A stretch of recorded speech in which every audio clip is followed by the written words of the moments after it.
Welcome. Our webinar is all about helping your child to learn English more effectively. And we're going to cover the exciting neuroscience developments on learning English. As well as this, we'll explore some issues Arabic-speaking students have learning English and what you can do about it. And lastly, we'll cover some practical and fun things you can introduce to help your children learn English at home. By the way, my name is John Kearns. This webinar is free as part of our Neuron Learning Foundation series on English language learning and neuroscience. We will send you a replay. We do this for everybody who registers, and a copy of the slides. And if you have any questions, put them in the chat box and we'll cover them at the end. Okay? So, I am the founder of Neuron Learning. I started 20 years in education with Wall Street English, then with Laureate Education, and I was appointed education specialist with the World Bank back some years ago. Now, together with my partner, Costin Sorici, we created Neuron English. Our aim is to deliver 21st century neuroscience and expert teaching to help students learn English efficiently, effectively, and in a fun and engaging way. And we're mostly going to talk about a new hybrid model emerging where the curriculum is delivered partly online and partly face-to-face. Now, is this model here to stay? Probably yes. As we move through the pandemic, it'll certainly play a key role. But we also see educators adapting this hybrid model to fit their changing needs, to take advantage of advances in education. I mean, we already, for example, provide courses to schools and private students at home using this lesson style very successfully. So, a word about English. It's a subject in school, but investing in English lessons for your child is probably the best investment you will ever make. It opens the world for him or her. Fluency in English means opportunities in education, career, life experiences that may not otherwise exist for him or her. Equally, it gives them a huge opportunity to study abroad. Already, the number of Egyptian students studying in UK universities has doubled to 2,300 in the last 5 years. But there are lots more study opportunities in European countries. The Netherlands, for example, offers courses in English at a reasonable price and high quality. But along with this, you have increasing high standards of English demanded by universities, as measured by the IELTS scores. Now, a basic degree typically requires 600 points, with advanced degrees, masters, doctorates demanding 700 plus points. It is challenging, but realistic for students to achieve. High grades in English are essential for your child to get the best from their university course.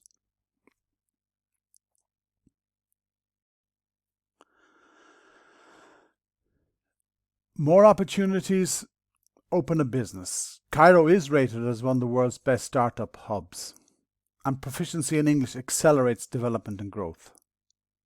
Egyptians are renowned throughout the world for their high standards of education, professionalism, and entrepreneurial spirit. And the internet is offering major opportunities to set up businesses and expand beyond Egypt and the Arab world. Companies like CIB Bank, Al Mansour Group, Global Telecom, and so on are being quickly followed into international markets by nimble, smart, young Egyptian entrepreneurs. Another big area of opportunity is to work abroad. You have nearly 10 million Egyptians working abroad, mostly in the Middle East. Now, further afield, Canada probably shows the way with 600,000 Egyptians working there. Also Australia with 300,000, and the USA, of course. Now, Europe has over 1 million Egyptians. Medical, technical, and computer-based occupations are the growth area for Egyptians to secure great jobs. We see big opportunities in the UK for Egyptian medical personnel, for example. Egyptians have a reputation for high professional standards and have very good people skills. Talented Egyptians can take advantage of changes in these Western countries and secure well-paid positions and a safe, prosperous future for their family.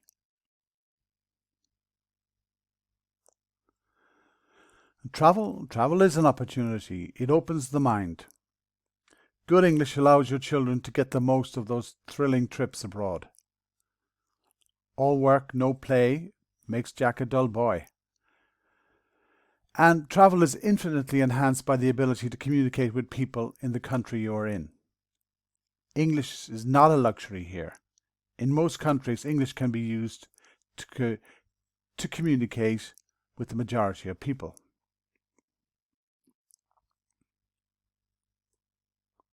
Access to information, getting the facts.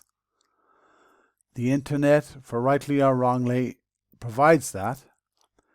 And 55% of the content on the internet is in English. The next nearest language is Spanish at 5%, Chinese at 3%. Arabic only provides 0.8% of the content. The ability to access information from reliable and multiple sources can help people determine the truth. They get the chance to make up their own mind. The ability to read, listen, communicate in English enhances your children's intelligence, independence, and self-worth. These are all skills that will help them in their work and their personal life. So, it's a world that is opening for Egyptians with high proficiency level in English. Egyptians are well sought after. And interestingly, they maintain strong links to Egypt. You probably all recognize this gentleman. Rami Malek, he talks about it, and I quote, he says, "There's no first generation or second generation removed. I am Egyptian. I grew up listening to Egyptian music. I loved Kulthum. I loved Omar Sharif. These are my people. I feel so gorgeously tied to the culture and the human beings that exist there. I acknowledge that I have a different experience, but I am so enamored and intertwined with Egyptian culture. It is the fabric of who I am," he says. Talented, hardworking, honest, good-humoured Egyptians, they thrive in all environments. So now is the time for you to help your children develop those essential skills that they need to have success in work, play, family, and personally through all aspects of their life. So, advances in teaching, technology, training, and neuroscience mean that it really is a great time to learn English. We're going to take a look at some of these advances now. And ask yourself, does your child get access to these 21st century developments? Are the latest neuroscience findings applied in their English class in school? I mean, do they get a personalized course, for example, specifically aimed at his or her needs? Do they get an engaging experience, motivating? Do they enjoy learning English? Is the course self-paced for them? Are they getting the best results possible, in short? And are you getting value for your money? English standards are improving because, well, teaching is improving, technology is improving, artificial intelligence is enhancing what's happening, teacher training is improving, use of gamification, technology and computers and iPads and boards and devices, and the reporting and the feedback on the students is improving. When we look at it, until recently we felt that, that the brain did not change. That implied you were stuck with your current abilities. We now know that this is not true. Now that concept is called brain plasticity. We know that everyone can change their brain with the right training. This means in terms of learning English that students can improve their ability to process information, even at any age actually. And here's a very short review of the latest neuroscience developments in education. A focus on cognitive skills. We talk about cognitive skills, memory, attention, processing, sequencing, the ability to process information efficiently, effectively. And the latest education research shows clearly the necessity to prepare the brain for learning.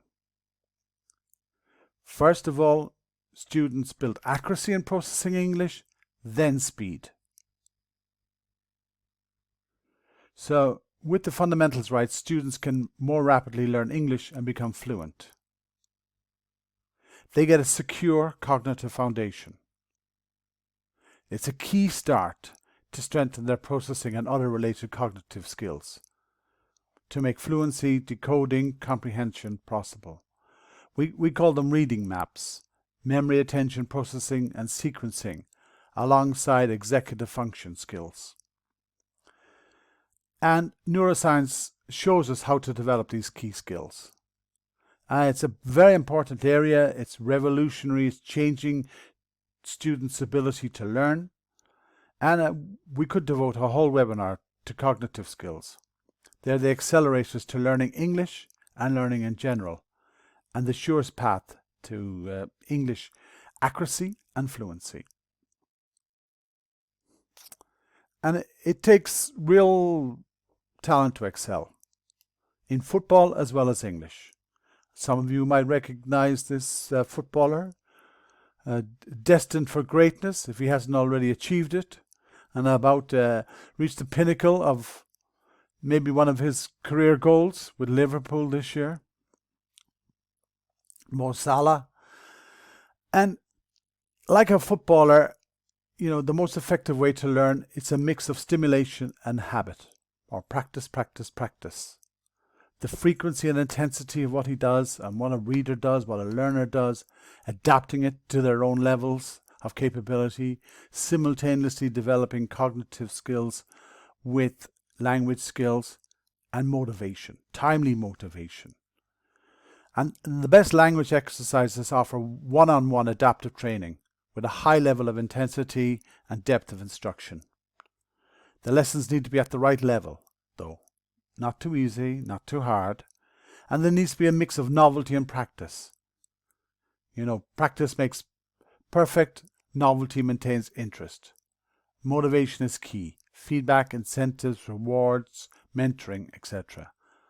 The best programs provide participants with something that can be used via classroom learning, tutoring, and online home-based programs.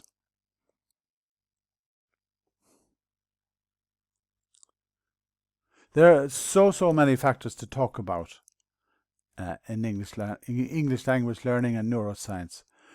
The idea of brain plasticity, the impact of technology, cognitive skills, learning protocols, artificial intelligence, augmented reality, blended learning, gamification, and lots more. It really does deserve another webinar, and maybe we'll do that in the next couple of weeks. So, time to think. Is your child getting the best in English language education? Because continuing the way your child is currently learning English is not going to guarantee that he or she will become fluent in English. There are too many barriers to learning effectively under the current methods, and no sign of improvements in schools in general coming soon. So your child does need to get access to the best in English language learning. You need to determine your priorities with them. Is it exam results, pronunciation, your child's happiness? What matters? They don't conflict with each other. It could be multiple areas that they and you want them to succeed in. And these decisions are essential to good learning. And make sure also that you improve the learning environment for them, get the best resources, the best teachers. Now's the time to act. You can turn English into an advantage for your child and not a worry. So, what challenges do Egyptian students need to overcome to become fluent in English? Specific issues. Well, there are a few. Pronunciation, language, cognitive skills, thinking skills, lack of practice. I mean, there are not a lot of similarities between English and Arabic, grammatically, vocabulary, structurally. Single, plural nouns, use of indefinite articles, regular, irregular verb forms, the morphology of English, grammatical, gender, etc. Arabic has a much freer word order. Morphologically, it's richer compared to English. Arabic speakers have some very common errors in speaking, pronouncing English also. Other issues prevail as well. A reported decline in students' ability to pay attention and staying on task. It's common throughout the world. Devices and internet and games and whatever can shorten their attention span and ability to stay focused. Limited Arabic speakers have limited exposure to English. The Arabic culture is so strong. The media, conversation rarely heard on the streets in English. There's an over-reliance in teaching English, over-reliance on memorization and grammar, etc. But let's have a look at one particular aspect. Yeah, you're right, just one. English pronunciation. It can be overcome with a little bit of help from your teacher. Native speakers, we use native speakers a lot, of course. Technology and practice. The most difficult part for Arabic speakers when learning English is pronunciation. Arabic has strict, clear rules regarding pronunciation. English just doesn't. In English, everything is an exception regarding pronunciation. And sometimes people don't agree about how to pronounce some words. It's the single most cited language priority in our research, English pronunciation. And here is how you can improve pronunciation. It starts with a learning timeline. Listening as a young child, understanding what's been said to you, speaking, then being able to tell a story, then reading, building your vocabulary, then understand what you're reading, then writing, and then, of course, applying all this to learning. So the learning timeline starts with this listening comprehension, storytelling. It's a natural way of learning, taking in the big six. We want them to move through the fundamentals and move on with good structure, good fundamentals onto higher level comprehension skills like inference, deduction, rationalization, etc. But it's important for these students to listen to English in a natural flowing way, get practice, but understand the sounds of English. So listening first is the key. Old style English focuses on grammar and vocabulary, but the way we learn our mother tongue is by listening. Good pronunciation requires accurate listening.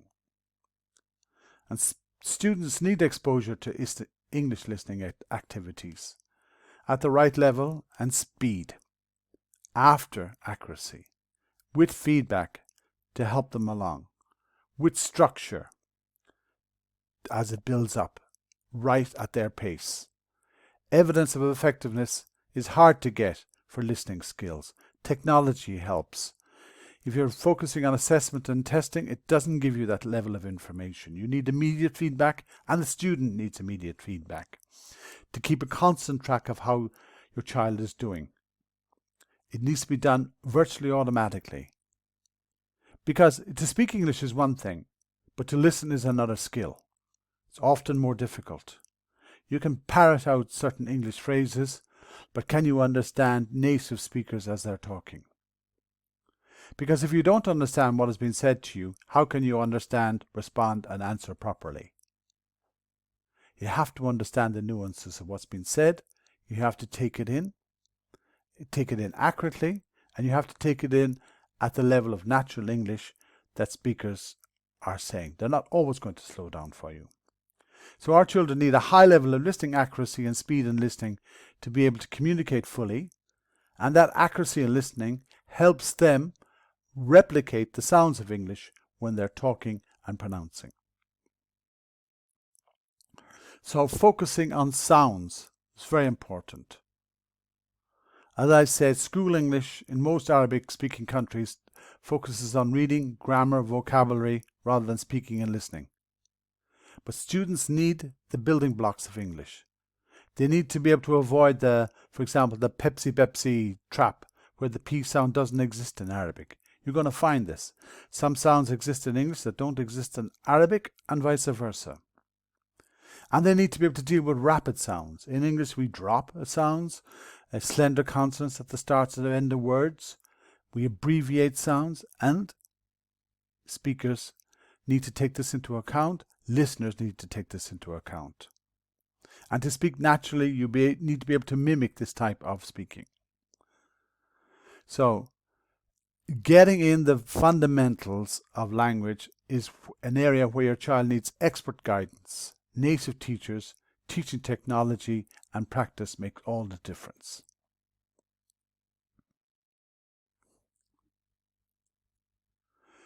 So, for example, the computer with good voice recognition, using games, exercises, can help those children to practice and get immediate feedback and develop their ability to speak English like a native. This EdTech automates tasks, it reduces teachers' administration, allowing them to focus in exactly on your child's needs. Same way we learnt our mother tongue is by listening, and good pronunciation requires accurate listening. Here's an example. As I mentioned, we do work with schools. There are a lot of inner city schools, for example, in the UK. And these students come in at early teens. They need to rapidly develop their academic English and their social English in order to be accepted and feel accepted and to advance academically. Ahmed recently moved from Cairo to inner London. He loved soccer, but feared he had no way to talk to a coach or teammates. So football was his life. Another example is Mohammed. Mohammed had recently qualified as a pharmacist and wanted a job near the Louvre in Paris in a pharmacy. But visitors to this store, mostly tourists, speak many different languages.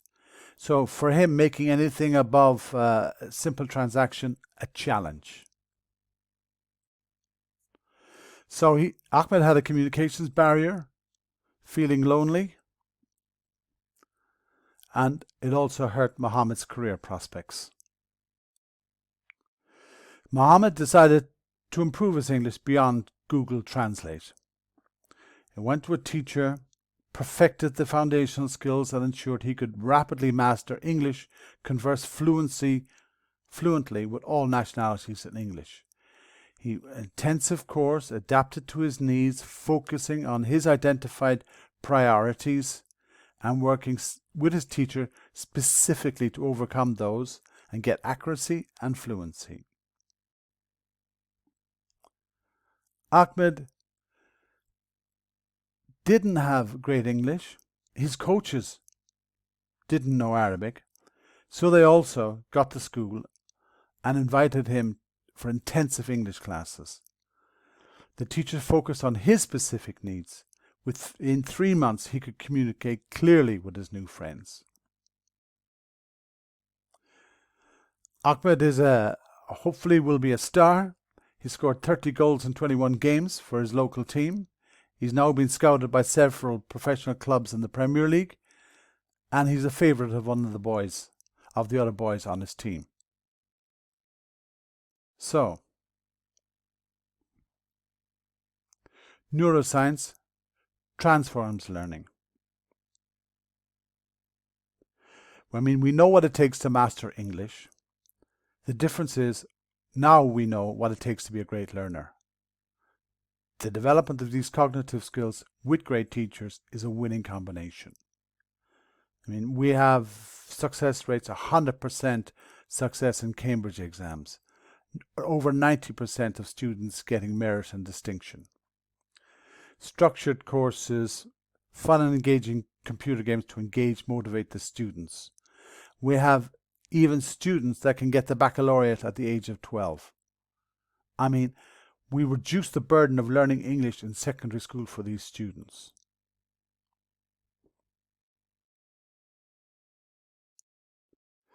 And for Mohammed, it was no surprise that he wanted to master English, because there are 23 officially recognized languages in the EU. English was the communication tool that he needed to be promoted in his job.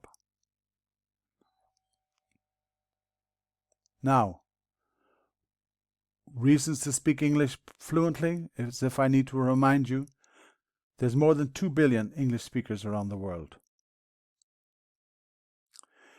Your children need it for their jobs, university, travel, income, pleasure, knowledge, for their relationships, for friends, opportunity, fun, promotion.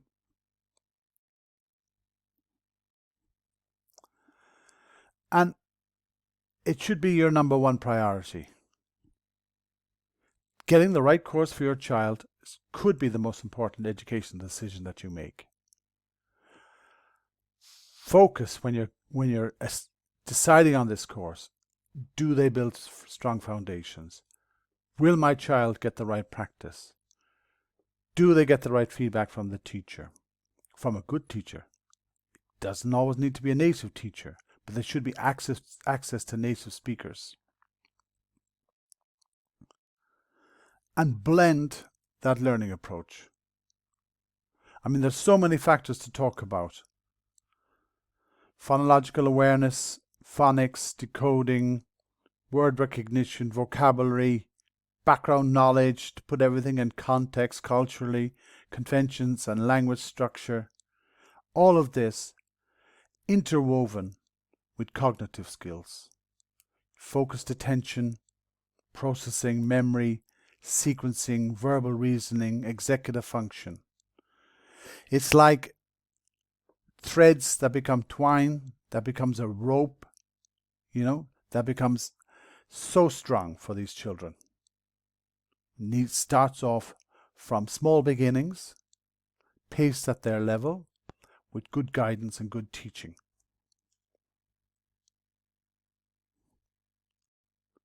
And we see it as 3 steps. Listening, with cross-training for cognitive skills. Reading, number 2, structured reading with speaking and writing to practice, to develop vocabulary, structure, fluency, conversation, and practicing pronunciation as well. And in a learning protocol that's frequent and intensive, adapted to each student's needs. What do people say about the type of courses that are built on these methods? Well, we had a student in Riyadh. I'm so proud of him. He speaks English like a native. Working remotely at home with our teachers online, developing those skills, face-to-face on camera. This student was well able to integrate into international school after a matter of months. I love my teacher and my online classes, one of our centres in Constanta, where they provide not just English language courses, but personal development courses for the children, public speaking, cooking, summer courses, development of other skills, all in English, all in real life environment for these students. And a parent in London, the games are such fun. She has made huge progress, because these games suck the children in, working them, building, adapting, using the right protocol to develop skills for them. So there are hundreds of English language courses, just thousands maybe. But really there's only one that's neuroscientifically proven, and you need to look at the simultaneous development of language, reading and cognitive skills. Because we know these foundation skills that children need in order to get to comprehension and eventually independent language, reading, and the enjoyment of reading, and the capacities that underlie it. We know that their actual emotional, social, and emotional learning comes from this kind of training, and the kind of resource that they get focuses in on their selective attention. And it's always important to invest in a rigorous learning experience. That's, for example, how we do it. We differ from other programs to do this. It's one of our big advantages because learning a language properly is a complex matter. So is reading and the skills that they need to learn. I mean, there are so many letters in the English alphabet. There are only, though, so many sounds and only so many words. It's a very manageable task. With the right teachers and tools and attitude, your child can achieve mastery in English. The content doesn't change very much now, but how we put it together for the child to learn in the most efficient way possible. So, you want to know more to make your child's learning experience even better by using blending learning. Maybe we'll run a couple of more webinars on this whole development of cognitive skills and foundations, and the use of technology and neuroscience, so that you begin to understand more of what the protocol is and what the content is required for your child to become a better learner. So, thank you for your time. I hope you use these tips to give your child the best learning experience possible. You can go to neuronlearning.com and we'll give you a lot more information on learning English, or indeed put in the chat box here, ask your questions, or send us an email. You can send it just to john@neuronlearning.com, and we'll be delighted to help you. Thank you very much for your time.